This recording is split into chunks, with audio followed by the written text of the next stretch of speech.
পার্সেলের video লাস্টে দেখাবো। আজকে একটু জামাই ষষ্ঠীর সিনটা আগে দেখে নাও।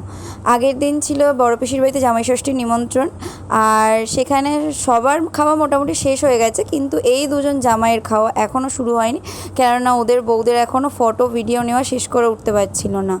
আর আমার এই জামাই ষষ্ঠীর বিষয়টা এত দুঃখজনক লাগে। জামাইদের সামনে থালা ভরা খাবার দাবার সাজিয়ে তো দেওয়া হয়, কিন্তু ফটো ভিডিও নেওয়ার চক্করে তাদেরকে ঠিক করে খেতে দেওয়া পর্যন্ত হয় না। এখানে ওদের বউরা খাওয়ার টাইমেও পর্যন্ত ওদের ভিডিও ফটো নেওয়া শেষ করছিল না।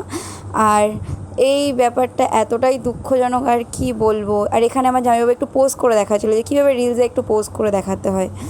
আর এটা ছিল আমার দিদির অর্ডার, মানে অর্ডার বলবো না ঠিক, ও এলে এরকম টুকটাক জিনিসপত্র আমার থেকে কিনে নিয়ে যায়, আর ও নিজে হাতে খুব সুন্দর সুন্দর জুয়েলারি বানিয়ে পরে। তো কেউ যদি বানাতে চাও ওর কাছ থেকে, তাহলে ওর সাথে কন্ট্যাক্ট করে নিতে পারো। ওর আইডির নাম ঝর্ণা মণ্ডল। আর এখানে আরেকজন নিজের ইউটিউব চ্যানেলের প্রমোশন করার চেষ্টা করছে, যদি কেউ দেখে বুঝতে পারো তাহলে গিয়ে যাও, ওকে গিয়ে ফলো করে দাও। আর আজকের জন্য টাটা।